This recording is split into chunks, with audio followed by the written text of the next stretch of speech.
जी हां दोस्तों, गजब हो गया। राहुल गांधी निकल ही रहे थे कि भारतीय जनता पार्टी के कार्यकर्ताओं ने लाठी डंडों से कांग्रेस दफ्तर पर बोल दिया धावा। कई कांग्रेसी घायल, फोर्स करनी पड़ी तैनात। बहुत स्वागत है आप सभी का। आप देख रहे हैं द राजनीति का विशेष सेगमेंट खबर और विश्लेषण। मैं हूं जब्बार खान।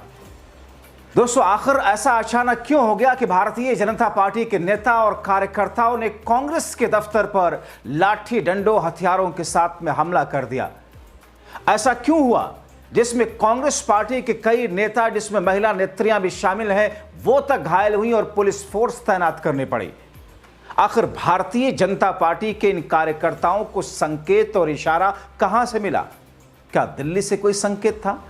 क्या प्रधानमंत्री नरेंद्र मोदी को वोट चोर गद्दी छोड़ कहना और फिर ऐसे में जन आक्रोश के बीच में बिहार के जनता के बीच से कुछ एक के मुंह से अपशब्दों का निकलना, क्या कांग्रेस के ऊपर बीजेपी प्रहार करवाएगी?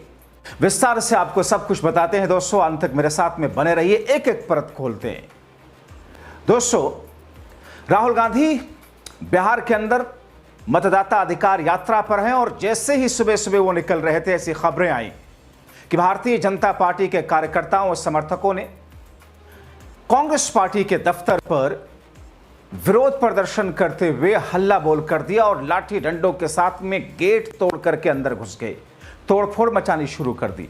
जो सामने आए उनके ऊपर लाठी डंडों से वार प्रहार करना शुरू कर दिया। यहां तक कि कांग्रेस के दफ्तर में जो नेता थे, जो महिलाएं नेत्रियां थी, उन तक को चोटें आई हैं। कांग्रेस का कहना है कि बीजेपी कार्यकर्ता कांग्रेस के दफ्तर का गेट तोड़ते हैं, अंदर घुसते हैं, लाठियां बरसाते हैं, कार्यालय में खड़ी गाड़ियों को तोड़ते हैं, ईंट पत्थर चलाते हैं, कुर्सियां तोड़ते हैं, खिड़कियां तोड़ते हैं और लोगों के ऊपर अटैक करते हैं। कई कांग्रेसी कार्यकर्ताओं को चोटें भी आई। एक कार्यकर्ता का सिर फटा है। बीजेपी नेताओं ने सदाकत आश्रम तक मार्च करते हुए राहुल गांधी और इंडिया गठबंधन के अन्य नेताओं के खिलाफ बुरी तरीके से हंगामा किया। बीजेपी कार्यकर्ताओं ने पटना में कांग्रेस प्रदेश मुख्यालय सदाकत आश्रम में बुरी तरीके से तोड़फोड़ की। कांग्रेस कार्यालय का गेट किस तरीके से जबरदस्ती खोला, तोड़ा, अंदर घुसे। और दोस्तों, ये सब कुछ हो रहा, बताया ऐसा जा रहा है कि राहुल गांधी अपनी यात्रा को आगे बढ़ाने के लिए निकल रहे थे और दूसरी तरफ यह सब कुछ हो रहा था। देखते ही देखते फिर कांग्रेस वाले भी बीजेपी के इन कार्यकर्ता, जो कि जिन्हें कांग्रेस गुंडे बता रहे हैं, उनके साथ भी दो दो हाथ करने लगे। दोनों तरफ से लाठियां चलने लगी, दोनों तरफ से एक दूसरे पर ईंट पत्थर बरसाए जाने लगे।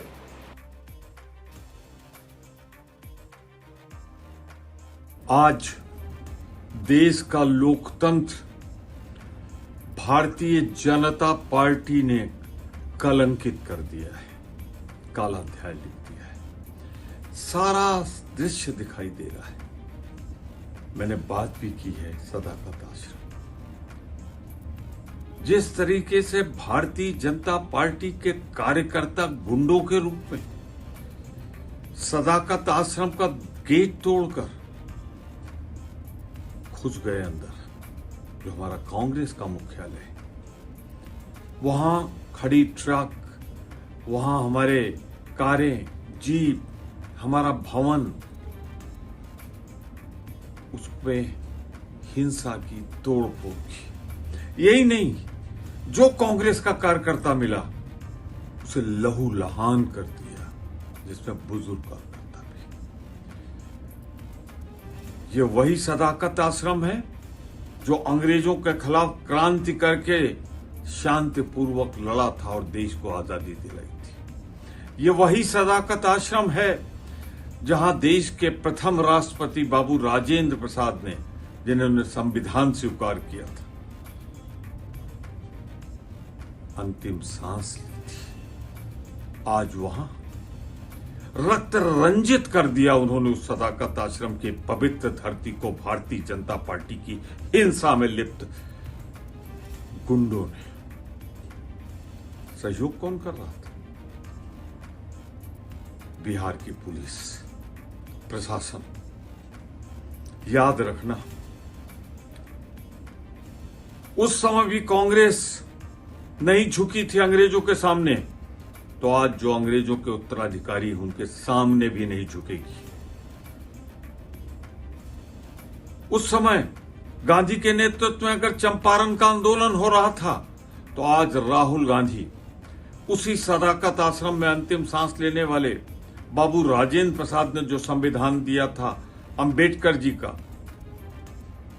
उसमें एक वोट एक मतदाता के अधिकार को बचाने के लिए उसी बिहार की धरती में निकले हुए। याद रखना, क्रांति सदाकत आश्रम से तब भी हुई थी, क्रांति अब भी होगी शांतिपूर्वक, और हम हर एक मतदाता के अधिकार को राहुल गांधी के नेतृत्व में बचाएंगे।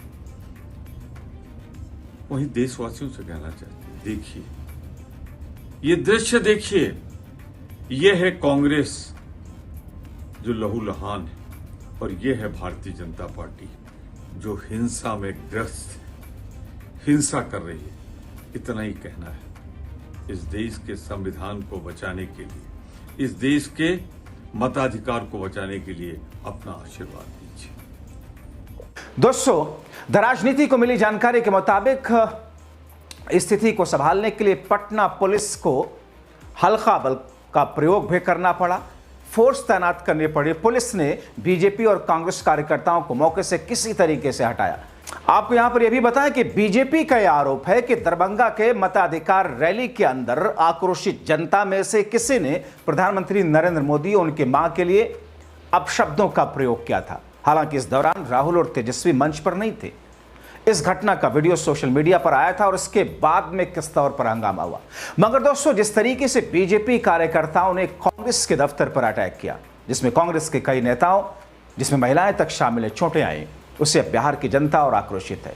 और इसी बीच में कांग्रेस की तरफ से पीएम मोदी पर एक और पोस्टर जारी किया गया, जिसमें मोदी समर्थक तिलमिला गए, जिस वजह से